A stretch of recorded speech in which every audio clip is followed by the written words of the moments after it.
Almost a year later, I had my first child. She's in the mental hospital.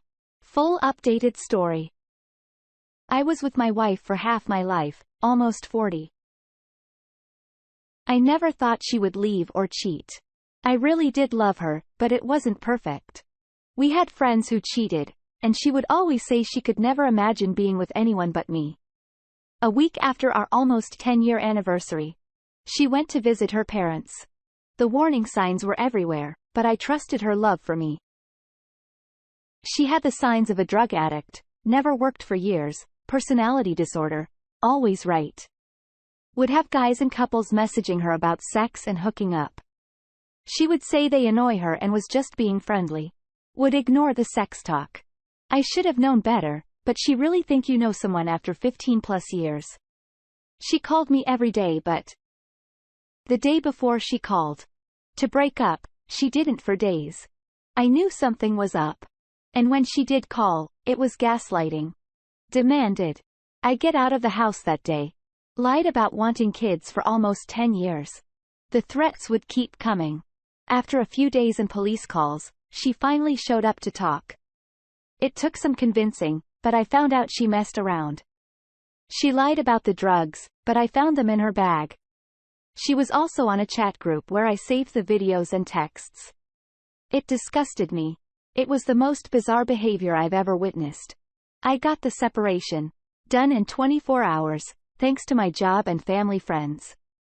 The fighting afterwards was rubbing in my face, which she did with other people. Ordering me like a slave to do certain things, trying to belittle me. I've had health issues, which she tried to suggest was drug-related. It wasn't. It's stress and trauma-related. She was forced to move back home over 5 hours away, but it cost me the place I was living in. My pet, which I loved more than myself, and I'm back with my parents for a few months, so I'm not alone. I have a great job and supportive friends. Everyone has told me I look much better since I left her. But it feels like people are just being nice. I don't know what happened to her.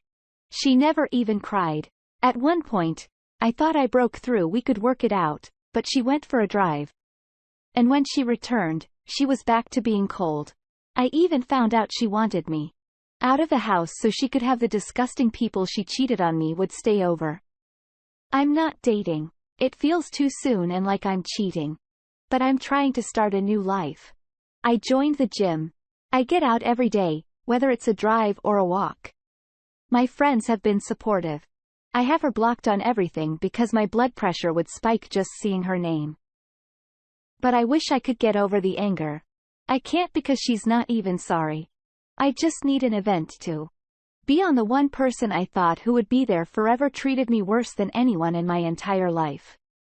She keeps trying to act normal and be friends, but not after what she did. I wish I could send her an email telling her everything I feel, but it would fall on deaf ears. I'll be getting rid of my wedding ring today. Holding on to it is holding on to something that I know will never happen. My relationship was a lie. I wish I could get over the anger, but I can't. How the F do you stop caring about someone you've known for half of your life? Update time? I've been doing better, gained weight, gym 3 days a week, managed to luck into some money, trying to meet new people, but it's hard at my age. Almost 40, but my ex-wife is hell-bent on getting the last word. I received a letter from a lawyer, a cease and desist, and never had to be signed for, had no date to reply, and was basically about her ego and for me to stop telling people what she did. Most of it was lies. The best part was the amount of grammatical errors and typos. The lawyer is real, but from what I can tell, he hardly gets work and only sent this to make a few $100.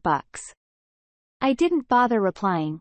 She wanted a reaction, and I wasn't giving her one. A few days later, she began harassing a friend of mine and gave her pet too. She doesn't know her, but made it clear she was concerned about the animal's well-being. She never cared about that animal. Wanted to get rid of it the day she told me things were over. It feels like a petty move to try and prove she can get away with what she wants or potentially actually cared. Luckily, my friends will never talk to her. I'm hoping this ends soon. I'm fairly convinced she has a borderline personality disorder.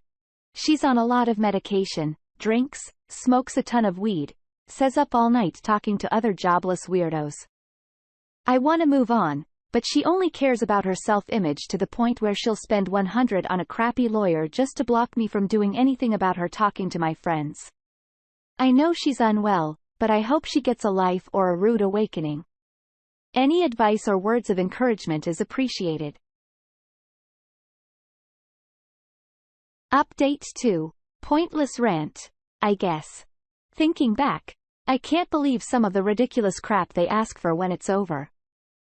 No less than a day or two after D-Day, when she realized money doesn't grow on trees, she asked if she could still borrow the car over your weekend to go get groceries and run errands. This was after trying to kick me out of my own house. Causing me my pet, which I loved like a child, bragging about messing around with other people, and having her friends threaten me. Would also demand I lift boxes or dishes and place them in certain spots as a means of control.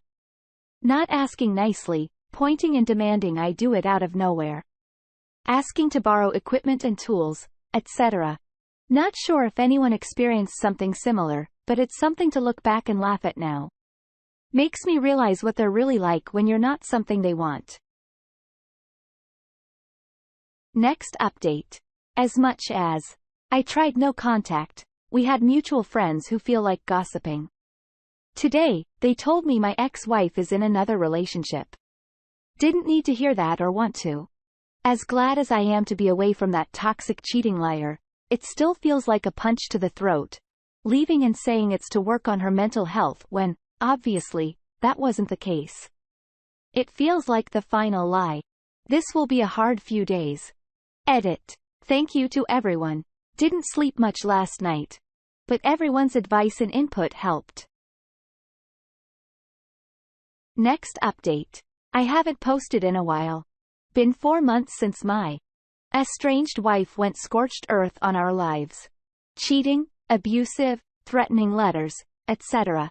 I struggled a lot, concentrated on positive energy, but still suffered panic attacks whenever I was alone with my thoughts, especially at night. I made a post a few months ago about dating, asking if it was too soon. Thanks to everyone for the advice. I went through with it, and I'm happy, really happy. I won't go into too much, but we really connected. We love each other's opinions, always agree on what type of future we want to have, and I've never had sex as physically and emotionally fulfilling as I did with her. We talk every day for hours on end.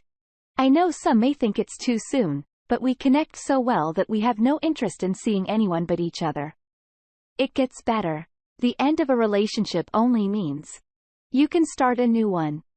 I still think about my ex, but without any emotional attachment, just sad I wasted so much time her, sad that her new boyfriend could be a really nice guy and doesn't know what he's in for, but that's not my concern. I'm looking forward to ending this year, holding up my new girlfriend in my arms, finally feeling like I have a purpose. You will get through this. Edit. Thanks for the gold. You people are amazing. I appreciate the support as well as the concerns. I fully agreed that it could be too soon, but it provided a broader explanation and a comment below. This wasn't something I rushed into, but felt natural. We're both taking baby steps. But at the very least, I can say it helped me realize how unhealthy my old relationship was, and there's something better out there for everyone. Final update. Almost a year later, I had my first child and she's in the mental hospital. Don't think my posts were memorable, but I figured I'd post again to hopefully give someone a bit of hope. August 2020, my male 38, wife, female 35, of almost 15 years left me. She had been chatting with other men, women, and other acts, which I discovered by going into chat rooms she enjoyed. She lied about wanting kids for years, then tried to turn around on me saying I was using her for kids. She kicked me out, forced me to give away my pet, who was the closest thing to a child, and tried to destroy my life.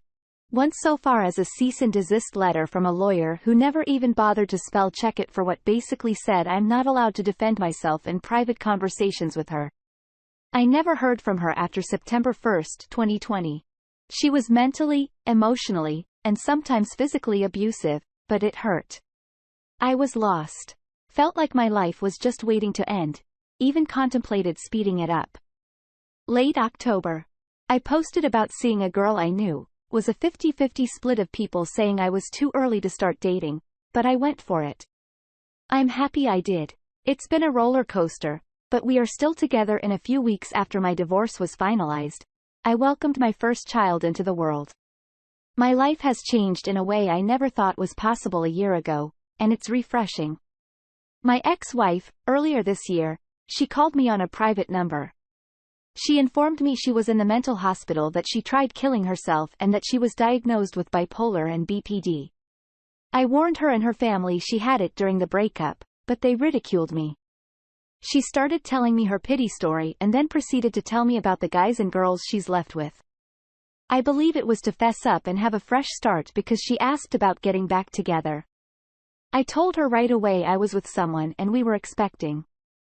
It hurt her, but she even tried suggesting she could be a good co-parent with me. I shot that down as well. Ever since we kept minimal contact for divorce proceedings and items we wanted to return to each other. I have zero desire to ever get back with her even if I was single.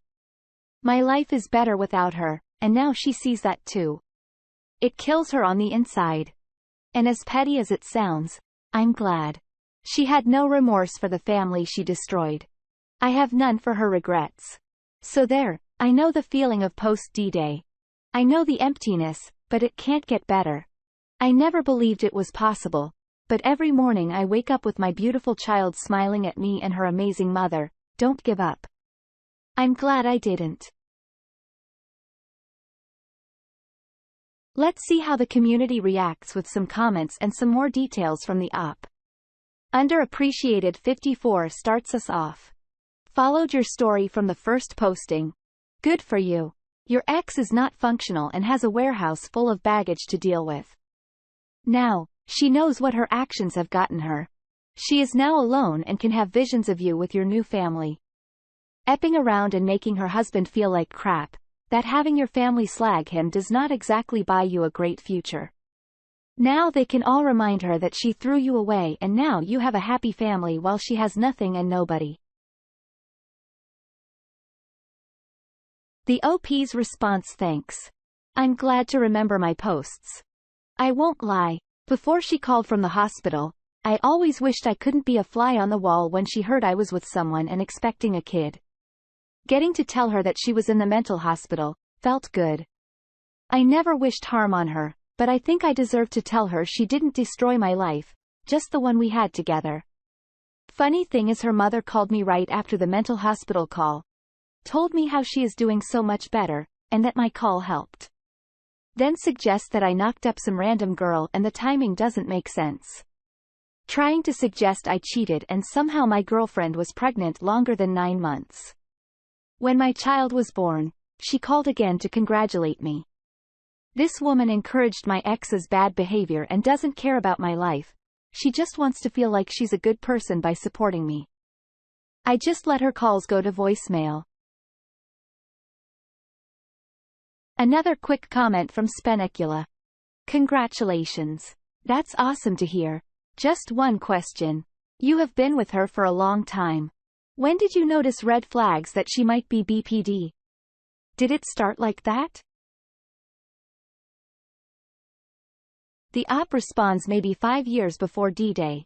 She was seeing the doctor for childhood trauma, going to groups, but I knew it wasn't that. Her behavior at times was just too random. I started to recognize manic episodes.